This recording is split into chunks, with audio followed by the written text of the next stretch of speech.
420th inning. So there's a crack in the bat. It's hit. He's running. He's rounding first. He's rounding second, completely ignoring third base. Oh, he's sliding head first into 69th base with Doug Mellard. What's up? Welcome to 69th Base. I'm your host, Doug Mellard. Welcome to the Sports Podcast that makes fun of bad sports opinions in a world that has no sports right now, pretty much. I'm excited. It's 420.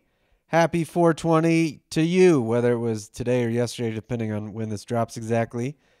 I ate a gummy right before I started recording, and I'm trying to get this recorded before the gummy kicks in because that will not be good.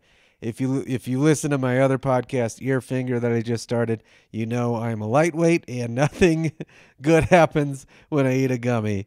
It's weird. I don't really smoke, and it's my first 420 in years where I actually participated in it anyway. I hope you're having a good day despite everything. Got a fun episode. We're going to talk about Jordan. Of course, he's everywhere right now. The NFL draft. And that's kind of all the sports right now. That's it. That is it. Also, I'm going to share a story and start a rumor and more. How's your day going? And by day, I mean quarantine. It's all one long fucking day, and we're all going a little bit crazy. But I hope you're doing okay with it. You know, something like 420, at least it's like this little mental, like, hey, it's a holiday, kind of, you know. Friends' birthdays happen. That's a little, that changes it up a little bit. You know, fun stuff like that. I wrote a children's story today.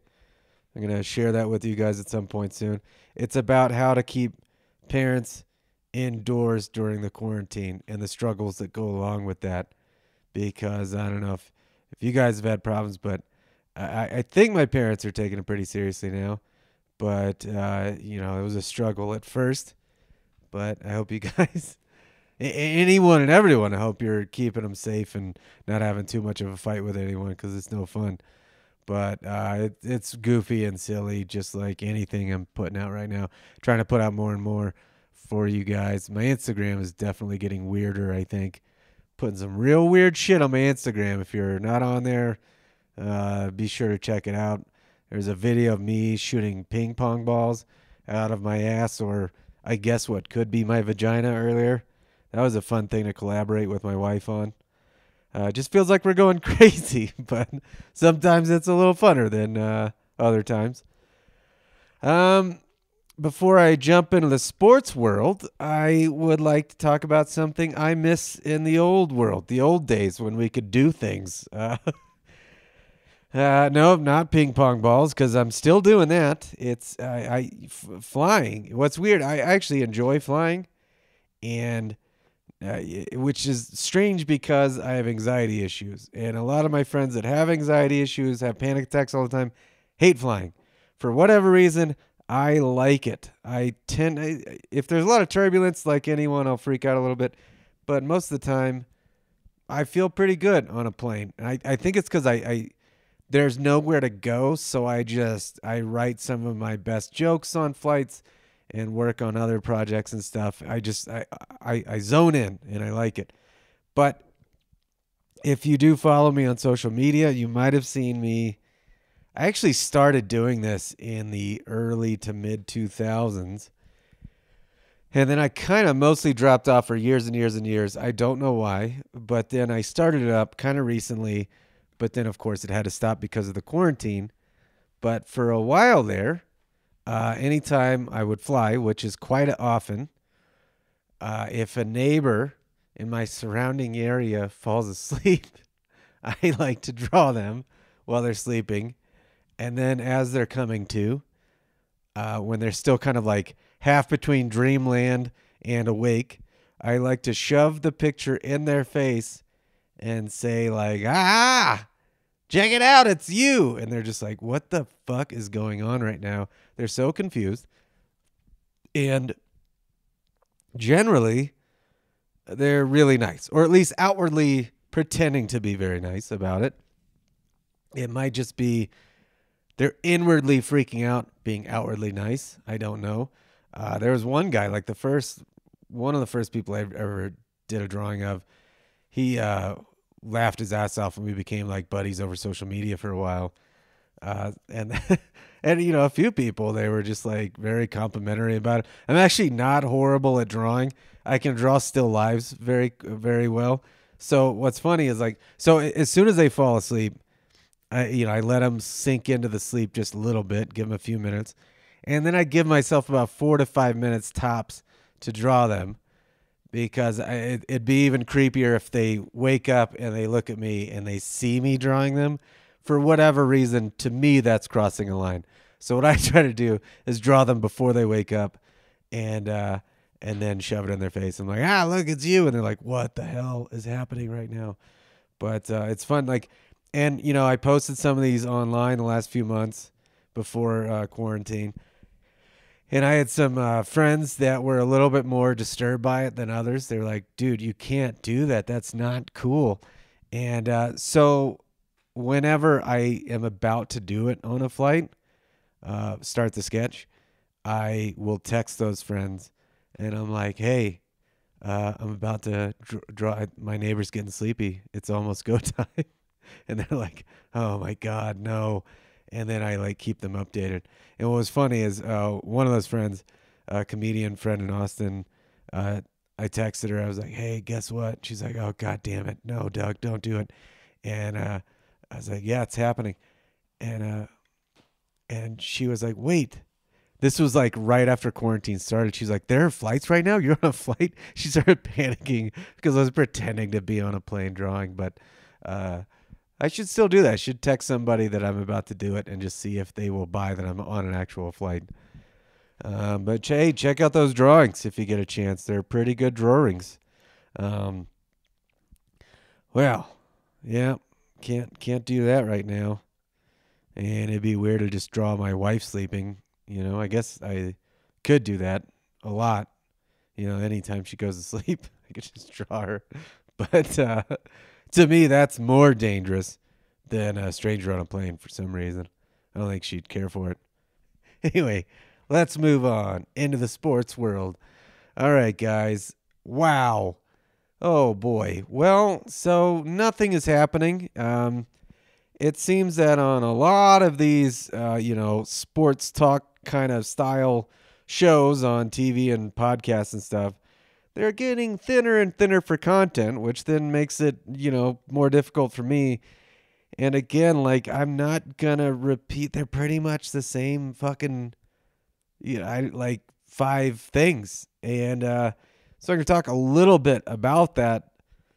But, for the most part, I'm going to spare you all the same shit. Because it feels like they're not even trying.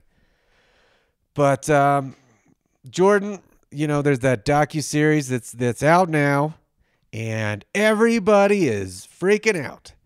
And full disclosure, and maybe it's gonna make you hate me, I wasn't a big MJ fan, which sounds weird coming from a guy who got into basketball during the peak of Michael Jordan's career. But I noticed that this was the case for several of my friends. And maybe it was that age or something, but he was my Tom Brady then, where I just got bored by his greatness. If that, like, I've of course enjoyed his killer highlights and stuff, but I didn't like that he could be kind of a jerk, and I hated, and I still hate when a team dominates. I liked the Warriors at first, and then I got bored by them. And I was glad that Durant left, and, not that anybody got injured, but the fact that, like, okay, there's a chance somebody else can win the championship, and then the quarantine happened. But I've hated the Patriots just fucking destroying for 2 decades. I don't like it. Of course, I am a hypocrite because when the 90s were winning championships, or when the Cowboys were winning championships in the 90s, I loved it. It was my team. So if it's your team, it's great. If it's some other team you don't have any connection to, it's pretty boring. And I think a lot of people can share that. But yeah, it's for whatever reason. And I also think part of it was like when I was a kid, if everybody loved something, I was like, I don't like that as much. It's weird. I oddly gravitated towards the Sean Kemps and the Larry Johnsons of the world. Basically anyone that wasn't Michael Jordan. And they didn't have, there's no way you could compare those guys to him as far as talent. They were good. And Larry Johnson had grandmama, but they weren't, at MJ's level. But, we would play games growing up, like, 1-on-1 or 21 or whatever. And sometimes me and my friends would, like, pretend to be different basketball players. I don't know why that would, like, make it funner. And so it was fun. Like, and I think sometimes when you do that, you try to, like, play more like their game, which is so stupid. But yeah, I never really picked Jordan, which is just really dumb. But yeah, I still haven't even seen this docu-series that everybody's talking about, and I am excited to watch it, but just had other shit. I've been trying to work on a bunch of stuff, and I just haven't gotten around to it quite yet. And but it's as close to sports as we're gonna get. I don't know what's weird about it. It's obviously fueling the MJ versus LeBron debate again, which is just kind of strange to me because everything that we're seeing on this presumably is from forever ago. So I just think it's odd because does it show some insecurity on Jordan's part for putting this out? That's like a debate that they've had on these shows. And hey, man, you part of it might be too, like the more I cover Skip Bayless and these idiots, the more I start to like take the side against them. So he loves Jordan and says nobody else can be like him. And, that's probably the case. But the whole LeBron Jordan debate, they're so different. They're just so different. And we're never going to know, who would win in a game of 1-on-1. Throw Shaq in there, Nobody throws Shaq into that debate, but he was such a different, like they're all different shapes, guys. Man, is the gummy kicking in? This is going to be a weird episode. Oh, man, it's only 12 minutes in. Dear God. It's just so strange that with this coming out, the way people are talking about Michael Jordan, it's like he's a prospect that's coming out. This being out right now, that's kind of leaves LeBron in this debate to an advantage because, at some point down the line, he is a filmmaker. Michael Jordan, could, years and years and years, decades from now, pass away, and then LeBron could, put his documentary out there about his career, and then people, by then will just only have a memory of LeBron. Like that's kind of how this works.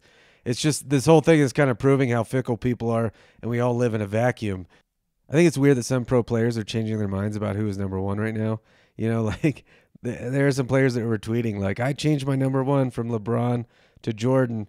Like, did you not know who he was? Had you never seen a highlight of Michael Jordan? Like, is LeBron James now just going to throw out his highlight reel and get everybody excited? Seems like the thing to do right now. Patrick Mahomes just threw out a highlight reel. But here is how LeBron wins. This is how he wins. He needs to put out Space Jam 2 right now. Speed up the production. I know they hopefully, if they filmed it all, or even if you haven't filmed it all, just find a way to fudge the ending and get it all put together. Throw it out there. Now in a time when we're desperate for content. Large families having to work from home with their 8 children running around will now be Team LeBron because he is giving them, Space Jam 2, and their kids will love it, and it'll keep them occupied while they're able to do the things that they need to get done. That could work, right? Although it's hard to, knock on Space Jam 1. It is a fucking classic. It's so good. But, film evolves. So, got to think Space Jam 2 is going to be pretty good. Plus, LeBron's definitely a better actor. Wow, that's what sports debate has come to. Now I'm debating Space Jams. Oh, boy. Whew. I just it's maybe I'll change my tune as soon as I watch this thing. And again, I am excited because it's all we have. It's as close to real sports as we've got, and any documentary done well is just awesome. So I am pretty stoked. But I grew up just anytime NFL Films would show their series or like put a documentary on about a team, I would instantly be a fan of that team. Like like whatever team it was, didn't matter if I hated them.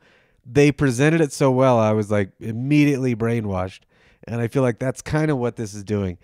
I don't know if I can get my point across because I'm starting to see kind of funny. I'm not kidding. I don't know what it is. My allergies are really bad. I don't know if that's some weird combination where it just makes me even goofier on this shit, but I am it's kicking in a little bit, guys. Am I finishing sentences? I don't know. I'm also starting to get very dry. This is going to just devolve into my other podcast, which is good because I'm recording my other podcast after this. Between though, I'm actually going to eat more of the gummies. Oh man. All right. Keep your shit together. I really thought it would kick in later. So this is entertaining to me. I am starting to have my doubts about anything I've said. I don't think any of it is intelligent. Not that I ever think anything that I say is intelligent, but I'm starting to even confuse myself. I don't know how language is working.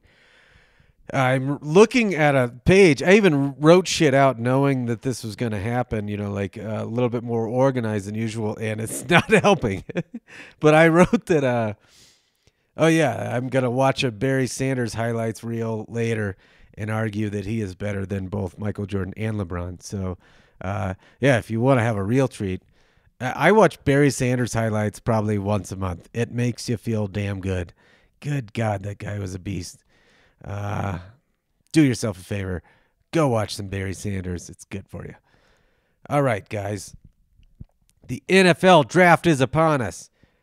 I guess that's part of what this whole Jordan thing and all my friends are stoked for the Jordan thing. I also, again, I am excited. I'm not try not to shit on it too much. I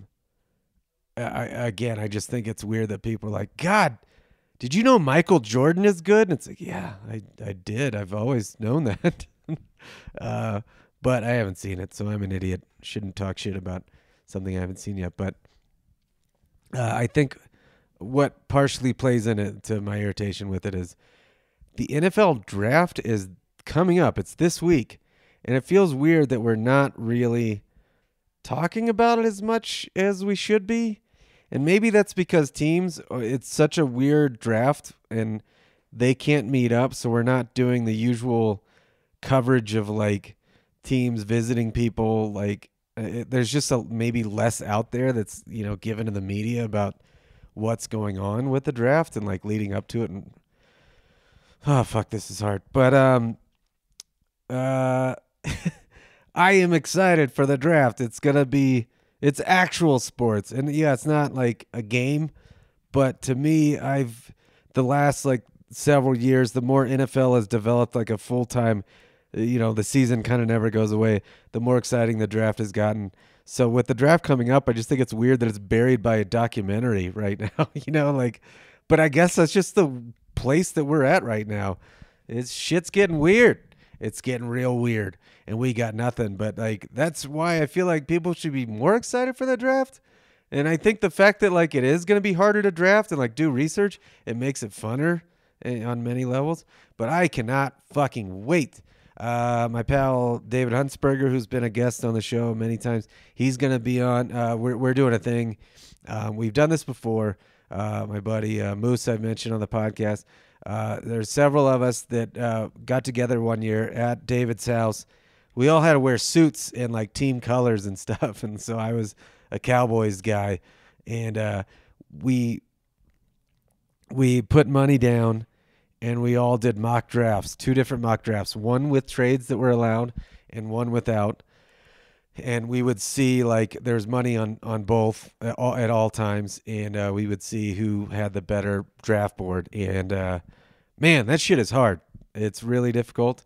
This year, I really haven't done the research at all, which is ironic because you'd think there'd be more time, but really hasn't been. But I'm excited to do it. We're gonna draft. We're all gonna dress up again, suit and tie, and we're gonna do this virtual draft and take it very seriously.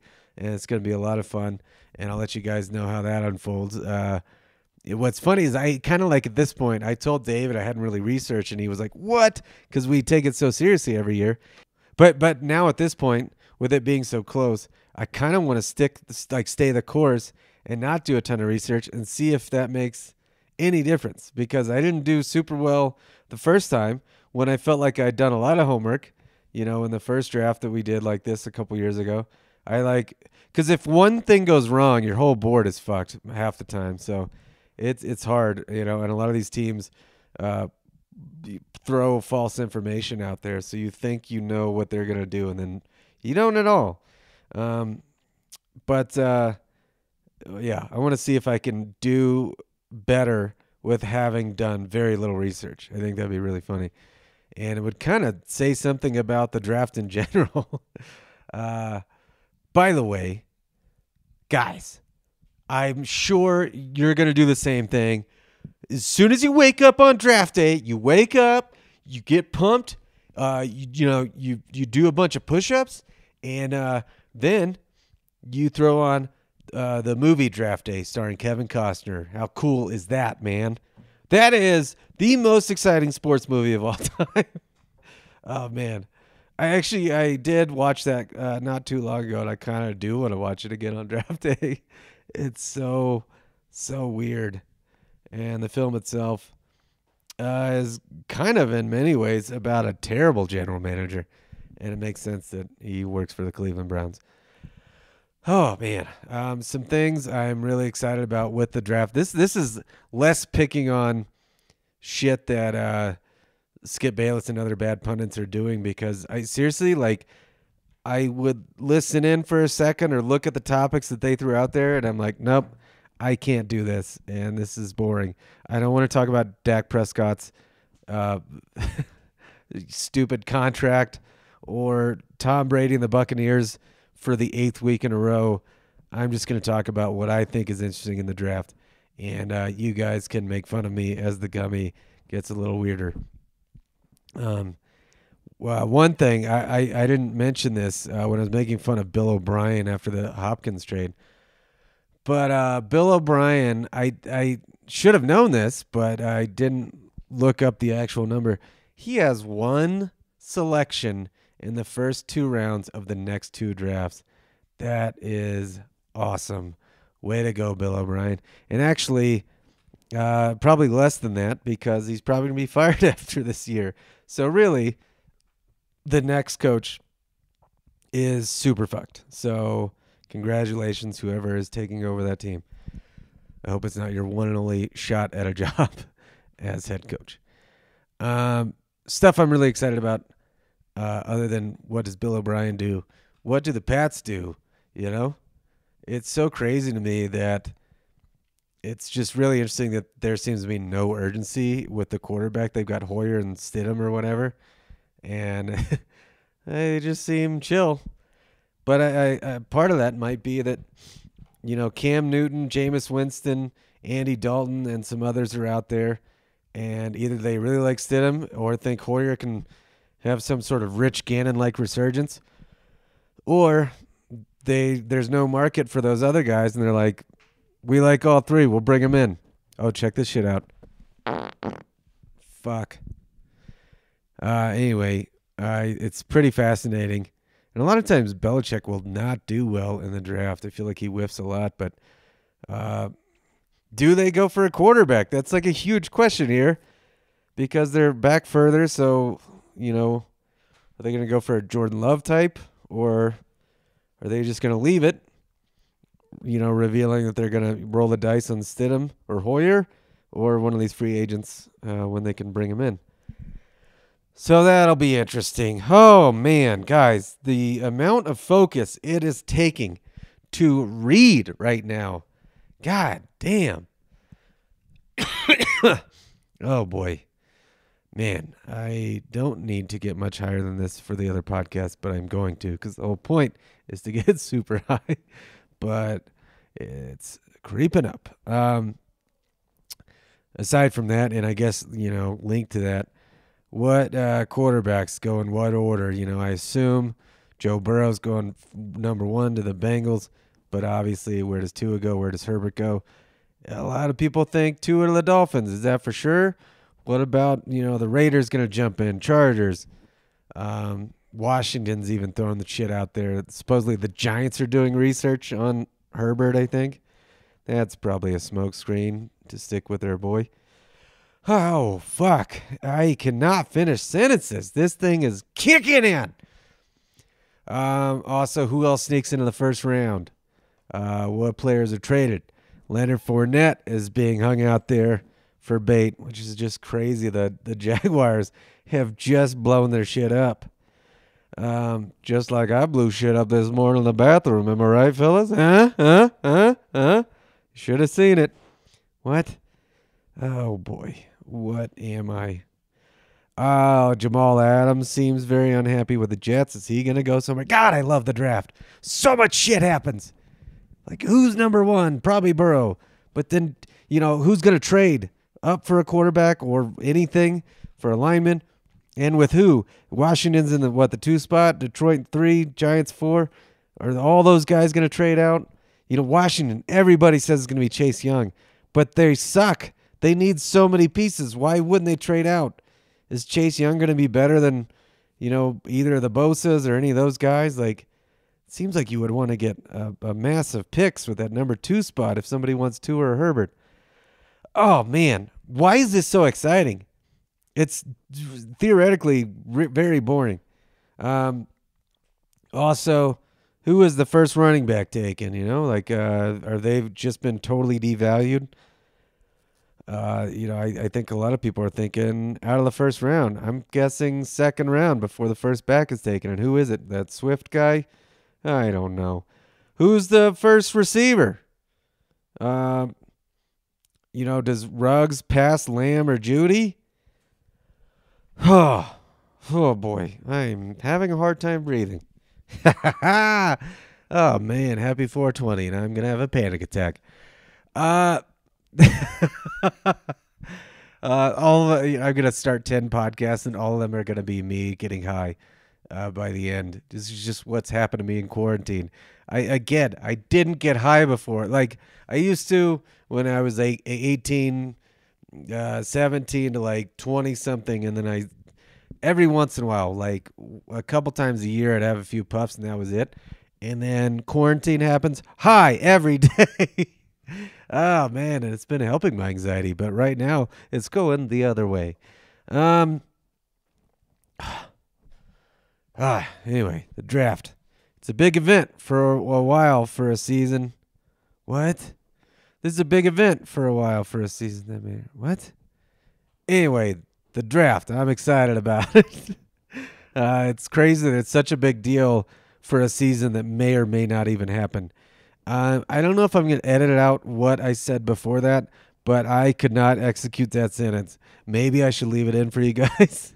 Note to sober self. Doug, maybe you should leave that in for comedic effect because I could not read or make sense of what I was trying to say with that sentence. Again, and I hope you guys aren't fully disappointed in me not watching that docuseries. And I also missed on the Game of Horse. The finals or whatever. Semifinals, is that already over? Was that it? Like, that's crazy if there was like 2 games of that and they're just like, well, that was done. That was our big idea until the season came back. 2 games. Like, that's ridiculous. I was talking to David Huntsberger, and we were talking about, like, put us in a room together. We'll come up with 1,000 different ways for athletes to fucking compete during a time like this. Like, how can you guys not be a little bit more creative? You have millions, billions of dollars. Just do the fucking quarterback challenge again. Nobody watches it during the Pro Bowl time, I'd watch the hell out of it right now. Fuck. Oh, man. There you go. Breathing's good. Should I have some of this wine? Probably. Mm-hmm. Okay. Also, I guess I missed this point. I saw Andy Dalton might stay put. There was an interview with him, and he's like, it's a weird year. I don't know. I thought I was leaving, but now who the fuck knows? Nobody knows what's happening anymore. Oh, boy. That's kind of all the sports. I suppose I could look at Instagram and see what stupid things Skip is doing, but I'll tell you right now, it's probably just him showing him wearing Michael Jordan, shoes. That's really cool, man. It's super cool. And now it's that time to start a rumor, which is going to be hard right now, but I'll just keep it, linked to what's currently happening in my body. One time I heard that Skip Bayless, speaking of 420, there's one time that he was around marijuana, and when it was passed to him, he freaked the fuck out and said, "No, I will not have any of the demon grass." And then he cut off that friend. He never talked to those friends ever again. He's like, "You guys are evil, and I can't associate with this."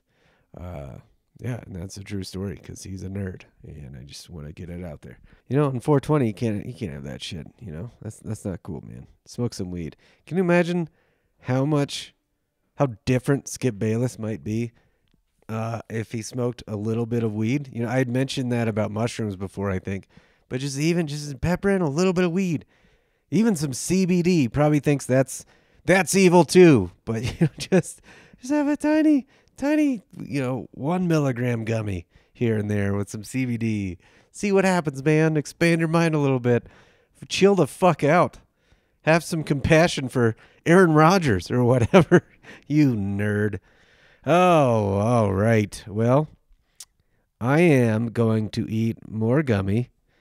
Continue celebrating 420.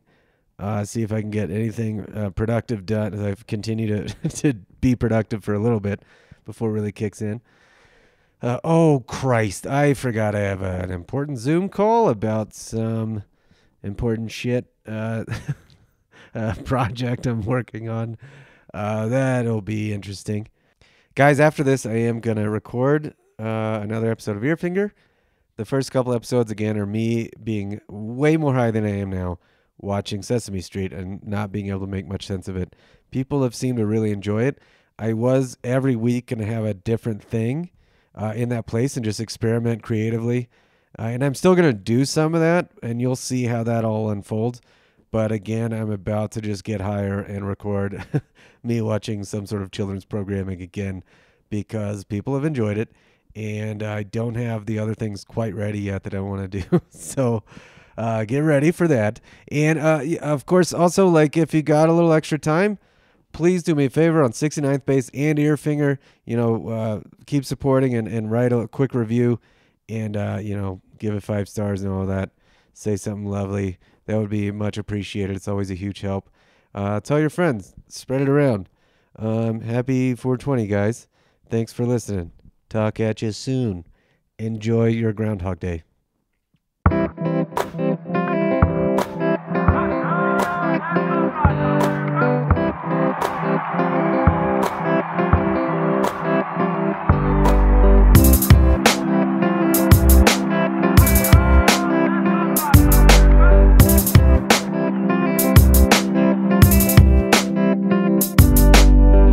69th Base with Doug Millard was recorded in front of a live studio audience presented by Hormel Chili Radio Productions.